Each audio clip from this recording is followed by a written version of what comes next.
right, you guys, what's up? What's up? What's up? Another day of running and training.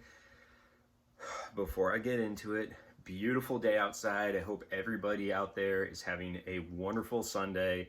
Over here, absolutely gorgeous. I know there's a lot of people around the United States that are dealing with some really, really bad weather.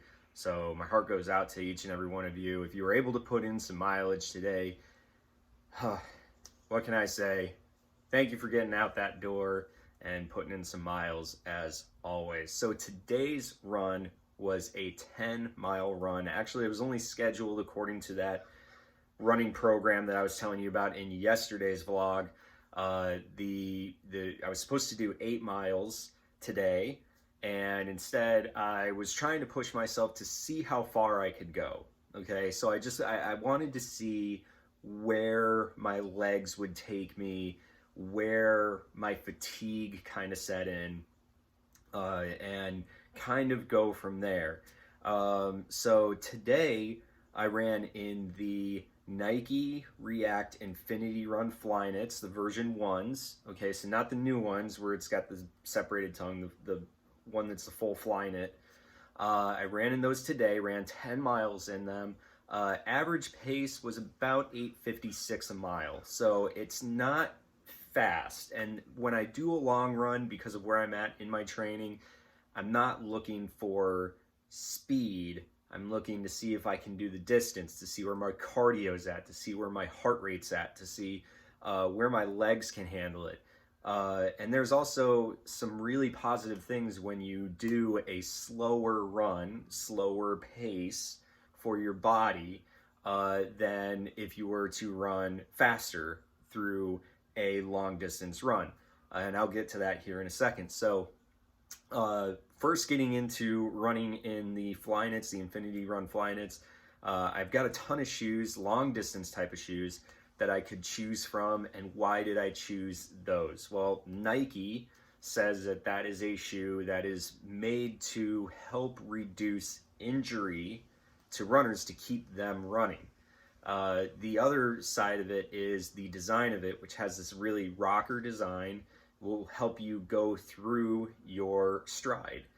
And that was part of the reason why I picked that shoe over, say, some of the other shoes that I have to choose from, like, say, my Saucony Triumph 17s, my Asics Nova Blasts, which I still haven't run in yet, and I mean, there's so many other shoes, my Ultra Duo 1.5s.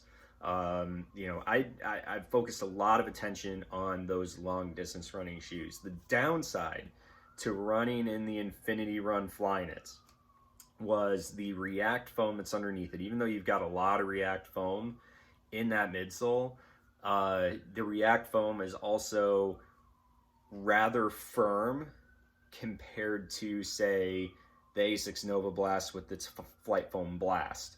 I also felt like it didn't have that energy return, that bounce, I guess you could say, that you get out of the Saucony Triumph 17's Power Run Plus midsole, which is like a P-Bax midsole. So that was the other thing. The other thing is, you know, it doesn't, when you're talking about a long run shoe, you want to have a comfortable running shoe, and that's something like where Hoka is known for, is their long running shoes, all that cushion that's underneath. And the Infinity Run, even though it's made to help keep runners running, I don't know if that shoe is really made to go a half marathon or full marathon distance, at least for me anyways. But it did perform well. It definitely kept me under that 9 minutes a mile once, you know, you find that rhythm, and the light goes out again. But once you find that rhythm, it's really not a bad shoe to run in for those long distance runs. But again, we're also talking about, like, there's, you know, some comfort levels that shoe just doesn't have over the long run. And mainly, I feel like it came down to that midsole. React foam, it's incredibly durable. It does have some cushion to it. It's not like Zoom X, but as far as its like bounce and energy return, that's where I'm kind of conflicted, because I've ran in other shoes that seem to have a little bit more bounce to it. And also going through your gait cycle, even though it has that really nice rocker design, I feel like the energy efficiency that you would get out of an Asics Glide Ride would be better, you know, so you're not exerting as much energy. Also, the Asics Glide Ride is, I mean, it's super stacked full of foam, as well as a little bit of gel in that heel to kind of help absorb impact. So I think I probably should have gone with the Asics Glide Ride today, or the Saucony Triumph 17s. But I decided to give the Infinity Run Flyknits a proper run, and they performed decently. Let me just say that. They performed decently. So getting into the training block of it, so running slow has a lot of advantages. For one, it allows you to see where your body is able to adapt to where its comfort level is at, not only with your breathing and your heart rate, but also with your muscles, your joints, so on and so forth. If you run too fast, you exert yourself quicker. You're more prone to injury if you run really fast than if you run at a slower pace, because you're in more control. The faster you run, the more out of control you get. So slower running is vitally important if you are looking to go for a long distance run. Slower running also helps strengthen your muscles because, one, you're able to do it over a longer period of time, but it also allows your body to learn, your muscles to learn about the impacts over time, and how much energy is going to be used over time. So running slower paces is not always a bad thing. General rule of thought here is it doesn't matter if you run, and I'm going to use kilometers in the statement here, but it doesn't matter if you run a 3 minute per kilometer or a 9 minute per kilometer. The fact is you still covered a kilometer. Okay, so that's kind of the general rule of thumb when it comes to slower running, is it doesn't really matter that much. So moving forward in the training, what you should always look for is on those long runs, on those easy days, you're still getting a lot of strength training on those easy days, on those recovery days. When you go out and go for a run like I will probably do tomorrow, not sure which shoe I'm going to use because I'm pretty beat up today. Not going to lie there. But let me go back to the shoes real quick. The Infinity Run Flyknits did their job. Let me put it out that way, because the way that my legs feel right now, yes, they're sore, but they don't feel like, over all of those impacts, all of that running, they don't feel like I've got like this, oh my gosh, pain in my joints and my hips and my, I probably have more pain from sitting down after the run than I did from the actual run. So if that actually makes sense. So getting back to it, getting your body used to running that distance is going to be important. And that's what my goal was to get myself prepared for a half marathon type of run.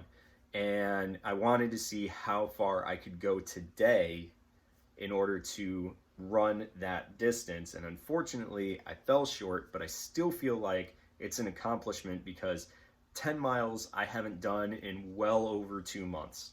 So if I was able to do that amount of distance today and I'm progressively getting better, then I think it's an accomplishment. And I think every day that I run and I train is getting an accomplishment.